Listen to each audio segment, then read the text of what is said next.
जैसे नाम लेते हैं तो कष्ट बढ़ते जाते हैं, ऐसा क्यों? कष्ट बढ़ते जाते हैं। ऐसा लग रहा है कि सारी चीजें हमारे अगेंस्ट ही हो रही हैं।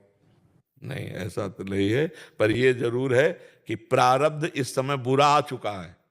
जैसे इस समय हमने नई खेती बोई गन्ना, और पीछे बोया है बमूल, तो अब गन्ना तो अब नया उगेगा, बमूल तो अभी पहले से है। तो ये पूर्व का प्रारब्ध आ गया और अभी भजन शुरू किया, अब आपको निगेटिव दिखाई देने लगा। और अगर पूर्व का प्रारब्ध सही है तो आप घोर पाप अभी करो तो आपको कोई कष्ट नहीं होगा, क्योंकि वो पुण्य जो है ना वो आपको बचाएगा और आपको फलीभूत करेगा। लेकिन जिस दिन वो नष्ट हो जाएगा और ये नई खेती पाप की और पुराना पाप, तो बम ब्लास्ट ऐसा होगा कि ना इस लोक के रह जाओगे ना परलोक के रह जाओगे। तो सत्य मार्ग में चल रहे हो, कष्ट आ रहे हैं, ये पूर्व का हमारा किया हुआ कर्म है, इसको चुपचाप सह लो। अभी जो नई फसल बो रहे हो ये जब आएगी तो आनंद में डूब जाओगे। नहीं तो हमको निराश नहीं होना, हताश नहीं होना, उदास नहीं होना, हारना नहीं है, इसको रौंदना है। प्रारब्ध को रौंद करके भगवत प्राप्ति करनी है। अगर हम हार गए तो हमारा जन्म चला जाएगा। अच्छा, निगेटिव क्या होगा आप देखो, कोई संपत्ति, कोई व्यापार, कोई व्यक्ति, कोई वस्तु, यही निगेटिव होंगे। यही आपके विपरीत आज कि हमारी कामना थी ऐसा हो जाए, हम चाहते थे ऐसा हो जाए, हम चाहते, ये प्रश्न करके देखो जीवन में किसके नहीं है, किसके नहीं है, किसके जीवन में नहीं है? सबके जीवन में, क्योंकि जीवन दो कर्मों से बना है, शुभ और अशुभ। कभी सुख मिलता है, कभी दुख मिलता है, कभी अनुकूल पक्ष आ जाता है। आप ये नहीं कह सकते कि आपके जीवन में अनुकूलता आई ही नहीं, कह नहीं सकते आप, क्योंकि ऐसा हो ही नहीं सकता। दिन है तो रात आएगी, रात है तो दिन आएगा, दुख आया है तो सुख आएगा, सुख आएगा तो दुख आएगा। ये क्रम चल रहा है प्रभु, हमको इस क्रम को तोड़ना है। सुख दुख के इस चक्र को तोड़ करके भगवान की प्राप्ति करनी है, तो इसमें सहना पड़ेगा। पीछे वाले बैच में यही कहा कि भगवान अवतार लिए तो संघर्ष करना पड़ा, हम लोग तो जीव हैं, फिर हमें संघर्ष से डरना नहीं चाहिए। चाहे रामावतार हो, चाहे कृष्णावतार हो, चाहे भगवान का जो अवतार हो, आप उस अवतार में देखो भगवान को संघर्ष करना पड़ा इस संसार में, तो हम तो जीव हैं, फिर हम संघर्ष से क्यों डरे? जब संसार का मालिक आता है तो उसे संघर्ष करना पड़ता है, फिर हम तो उनके अंश हैं, तो हम संघर्ष से नहीं डरेंगे, दुख से नहीं डरेंगे, हम आगे बढ़ेंगे। आगे बढ़ो, नाम मत छोड़ना, नाम मत छोड़ना। नाम छुटाने के लिए माया आपको ऐसा दर्शन करा रही है कि नाम जब जब से शुरू किया तब से बुरा, कभी कभी संयोग लग जाता है। जैसे अब कल से आपका बुरा प्रारब्ध शुरू है, अब आज आप सत्संग सुने हो, कल से गीता भागवत सब लेके घर गए और विपत्ति शुरू, ये मरा वो ये, तो ये हुआ यार, जब से भागवत आई है घर में, जब से गीता और जब से सत्संग सुना है, चैन खो गया, गंगा जी में पधराया। ये है माया भगवान की। अब वो संयोग नहीं जाना, अब आपने फ्रॉड किया, गलत किया, असत्य किया, अधर्माचरण किया, और आपका संयोग लग गया पुण्य का, और आपका अच्छा अच्छा होने लगा, आपने यार बाजी जीत गए। ये माया का खेल है, इसको समझना होगा। ये अगर समझ, ये रहस्य रघुनाथ कर बेग ने जाने कोई, और जो जाने रघुपति कृपा तो सपने मोह न हो। बहुत बढ़िया चलो, नाम जप करो, अच्छे आचरण करो, और बुरे आचरणों का जो हमें फल मिले उसे भोग लो, तो आगे जो आएगा वो बड़ा मंगलमय आएगा। और अभी नाम छोड़ दोगे तो फिर वही आचरण है, तो हमारी नई खेती फिर बर्बाद हो जाएगी। और पता नहीं मनुष्य शरीर मिले कि ना मिले भाई, बड़ा दुर्लभ है मानव दे। तो हमें लगता है राधा राधा तो बोलते रहो, चाहे दुख में हो चाहे सुख में हो, आगे बड़ा मंगल होगा। हम लोग आगे के लिए वर्तमान में कष्ट सह लेते हैं। एक आदमी लेबरी कर रहा था हितधाम में, तो दोपहर के कड़क धूप, और वो बीड़ी पीने लगा, तो उसका जो क्या कहते हैं, जो ठेकेदार, वो आया, उसको गाली दी, वो काम में लग गया। वो जब चला गया तो उसके पास गए, हम कहा आप इतनी मेहनत करते हो, गाली दे रहा था, आप जवाब नहीं दे सकते? बोले बाबा शाम के 500 रुपया मिलेंगे, अगर उससे हम गाली के बदले गाली देंगे, थप्पड़ मार के भगा देगा, तो 500 रुपये के लिए वो धूप सह रहा है और गाली सह रहा है। तो हम आगे आगे आनंद के लिए, परमानंद के लिए, भगवदानंद के लिए अगर वर्तमान में कष्ट सह रहे हैं तो क्या परेशानी है? हमें सहना पड़ेगा, सहना पड़ेगा, सबको सहना पड़ता। कोई ऐसा विश्व में नहीं है जिसको दुख सुख दोनों ना प्राप्त हुए। किसी को भी बता दो हमें कि वो अगला आदमी है जिसे दुख मिला ही नहीं, कभी नहीं है, हम मानेंगे नहीं, भगवान को नहीं। जब भगवान अवतार हुए तो दुख सुख का क्रम चलता रहा ना।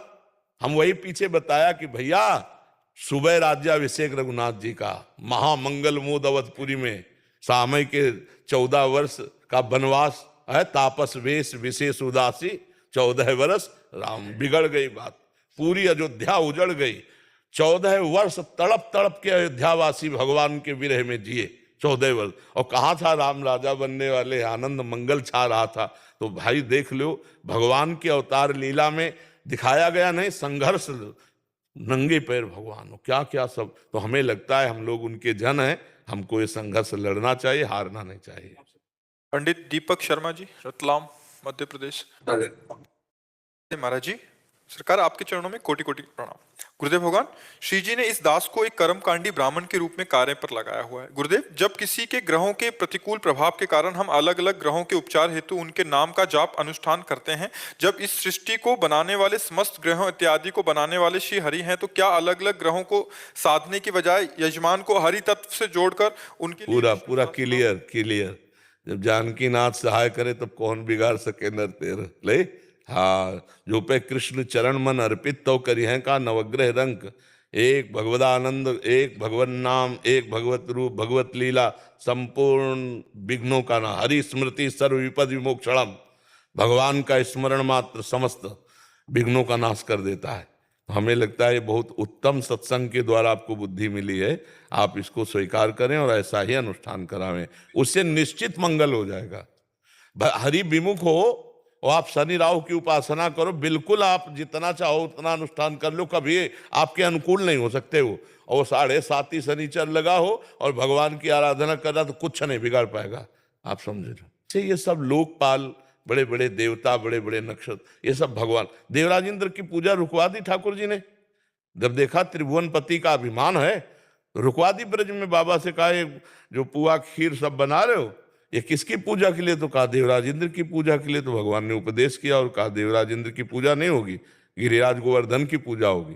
और जब देवराज इंद्र को पता चला तो उन्होंने कहा ऐसे नष्ट कर दो पूरे ब्रज को, पूरे ब्रज को सांवर्तक मेघगणों को आज्ञा की, जो प्रलयकालीन मेघ वर्षा के द्वारा नष्ट कर दो, ओले वर्षाओ ऐसा।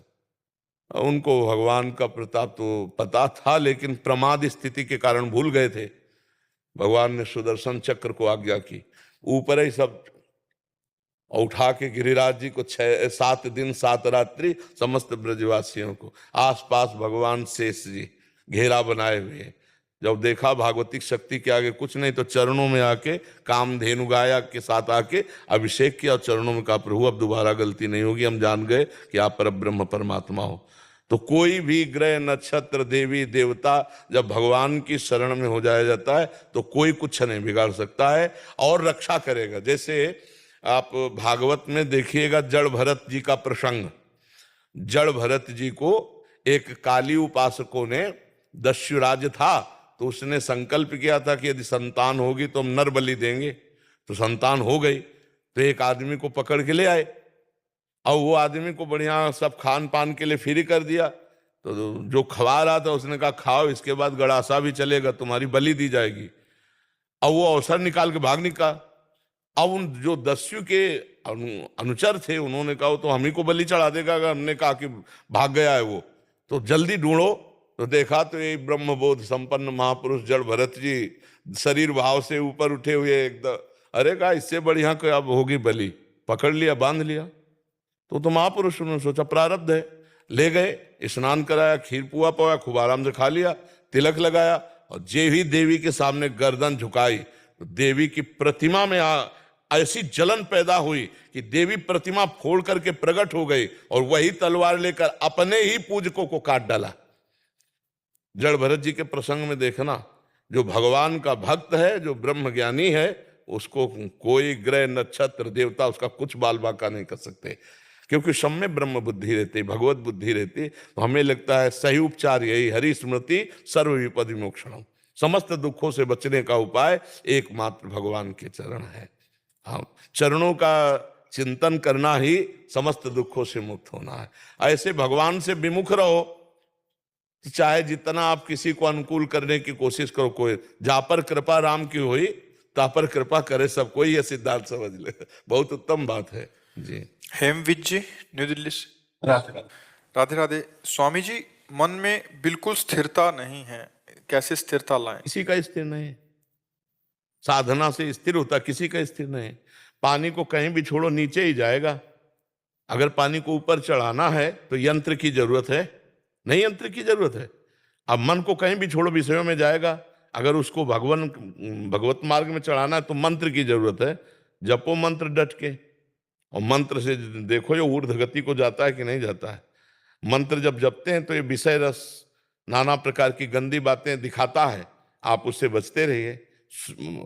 जैसे बाजार में जा रहे हो, अपनी चीज से मतलब पूरी बाजार खुली है तो मन पूरी बाजार लगा देगा, ये भोग, ये बात, ये बात, ये आपको कोई पसंद मत करो, चुपचाप भजन करते रहो, सब डिलीट होता चला जाएगा, ऊर्ध्व गति होगी मन की। अब इसके लिए मेहनत करनी पड़ेगी, अपना प्रयास और गुरु कृपा दोनों से मन एकाग्र हो जाता है। ऐसा नहीं कि एकाग्र नहीं हो जाता, जैसे जैसे मन निर्मल होगा वैसे वैसे एकाग्र होता चला जाएगा, जैसे जैसे मलिन होगा वैसे वैसे चंचल होता चला जाएगा। तो नाम जप करो, मंत्र जप करो। ये प्रश्न पूरे विश्व का है, आपका ही नहीं। किसका मन एकाग्र है? जो भगवान में लगे उन्हीं का एकाग्र है, जो मंत्र में लगे उन्हीं का एकाग्र है, जितना लगे उतना एकाग्र है। नहीं तो चंचलता का तो स्वरूप ही मन का है। अर्जुन जी जैसे भगवान के मित्र हैं, सखा हैं, भगवान जिनका रथ आकर है, वो कह रहे हैं मन बड़ा चंचल है प्रभु, ये कैसे बस में होगा? तो भगवान ने कहा वैराग्य और अभ्यास, नाम जप का अभ्यास करो, गलत बातों का त्याग करो।